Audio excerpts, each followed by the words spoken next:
Find time to work on your business. 10 minutes, we can achieve an awful lot in 10 minutes. If you're a kid waiting for 10 minutes to finish so that you can go and play, it was the longest time period ever.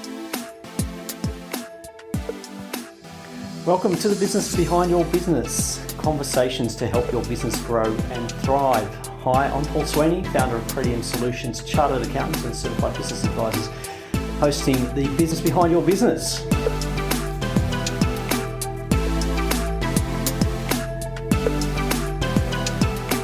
Welcome back to the business behind your business. I'm Paul Sweeney, your host. And look, it has been a difficult time for a lot of businesses, lots of disruption, and I confess it, we have been hit by many of these disruptions to our normal client work, our normal everyday, our normal family life, isolations from COVID cases, and just the ongoing effect of how everything is disrupted and needs to be arranged at this point in time. And it's easy to think that you don't have time to do things or you can't do what you normally do. And that's to a fair degree. It's true that we can't do what we normally do. But one of the things that we've been learning throughout the last 2 years particularly is that the way we were doing things is not necessarily the right way to continue doing things. And it's a case of how much time do we have? We're finding that with everything going on, we don't feel like we have the time to give full attention to some of our projects, the day-to-day going on in our business, but more importantly, working on our business and our strategy. And particularly when things are up in the air so much, it almost seems a little bit pointless. But it's now more and more critical to work on your business, and we don't need to take a lot of time to do that. One of the things that I've heard from my kids is that when we have 10 minutes or 15 minutes before we need to leave somewhere, there's not enough time to do anything. Now, there are so many tasks that take less than 10 minutes, and we can actually achieve quite a lot in 10 minutes. We see so much of wasted time. We look at the length of our meetings and think, well, hang on, we could have got done a lot more in 10 minutes if we were just focused on it. How much can we actually achieve? We can achieve quite a lot. I did an exercise recently with one of our team meetings, just after reading or listening to a book called Death by Meeting by Patrick Lencioni, who many of you would have heard of. But looking at the different styles of meetings and the effectiveness of how we use our time in meetings to be more, not saying that meetings are unnecessary, but there are different types of meetings with different purposes, and being aware of what you're trying to achieve at each meeting. But anyway, we normally allow 30 minutes for our work in progress or update meeting of what's going on with each other. But we changed our approach and made it a lot more focused and really narrowed it down. Our meeting that time lasted only 10 minutes, but we were able to have a lot more clarity about what we were going to do and who was going to be doing it, what the timeframes were and what needed help and what needed fixing. And the outcomes from that were we actually achieved a lot more. Firstly, we had a much shorter meeting, but we were much more focused, sharper, and we were able to go out and actually finish those tasks that we had discussed, identified what we needed to do to finish them, where we needed help or where something wasn't working. We were able to rectify that, and we got a lot more done in that period because we were more effective with our time in our meetings. And look, going back to this idea that we don't have time, 10 minutes is actually a lot of time. You can get quite a lot done in 10. One of the pastimes we have or activities that we have as a family is orienteering, which involves navigating, usually through bush, forest, or even streets, to try and find different locations or control sites with a flag, following a map. And the map has different symbols on it. And I was shown a video of probably one of the best orienteers in the world at I think the World Championships. And they had footage of them out in the bush, which was quite remarkable. But they showed that he just got to one control site and he actually stopped.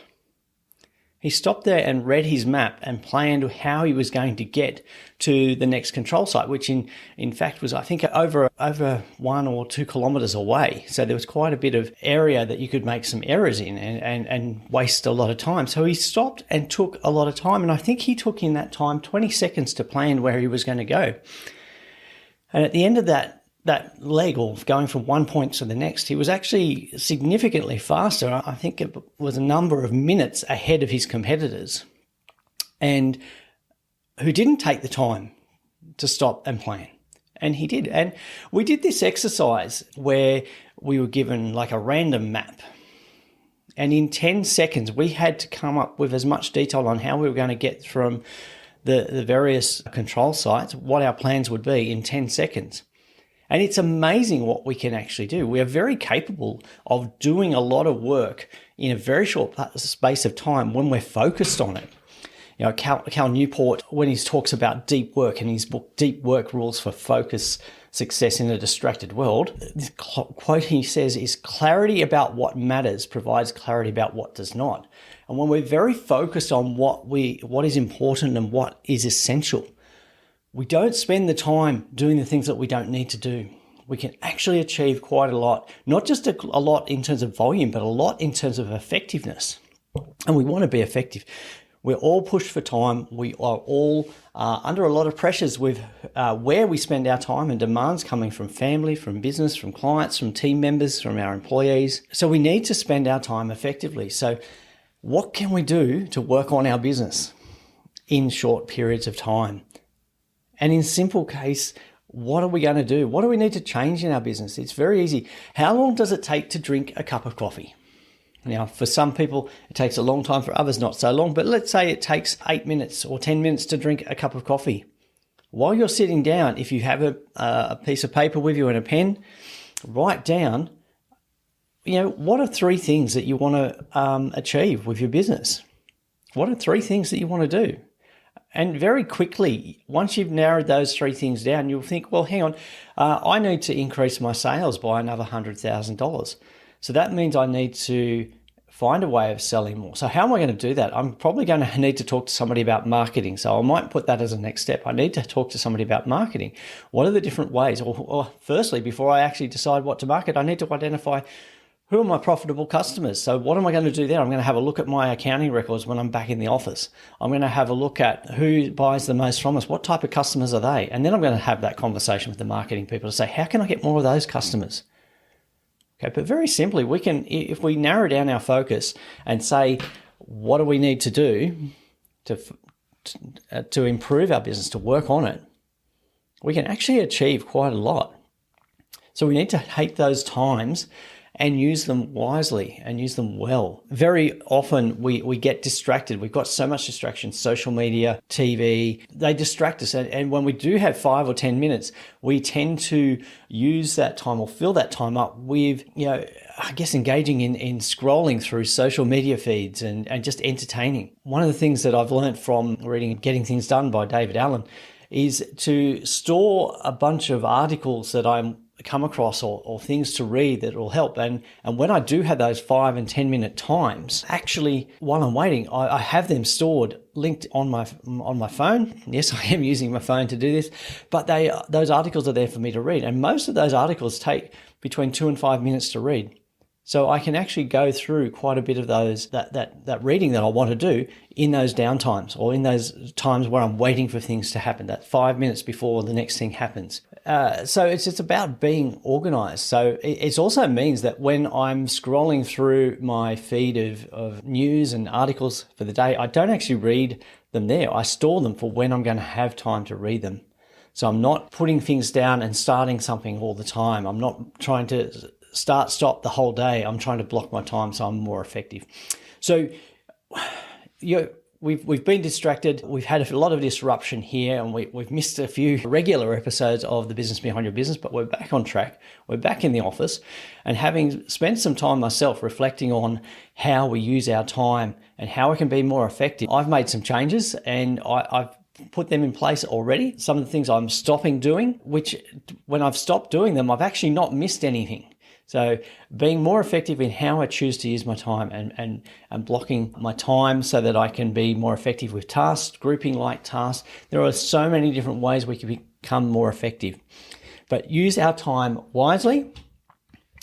Use the time wisely and think about how you can actually improve your business. Find time to work on your business. 10 minutes, we can achieve an awful lot in 10 minutes. if you're a kid waiting for 10 minutes to finish so that you can go and play, it was the longest time period ever. I remember being told that no, I couldn't go out and play with my friends for 10 minutes. And it felt like hours. But as an adult, we say with 10 minutes, that's not enough time to do anything. Well, it is. It is time. You do have time to work on your business. You do have time to be more effective and to focus. So that's the challenge today. I'm going to put links to those books that I've been reading or listening to, because often I'm in the car and I'm listening to them using Audible. Well, I'm going to put links to those in the notes, and they'll be up on the Business Behind Your Business website for you to check out as well.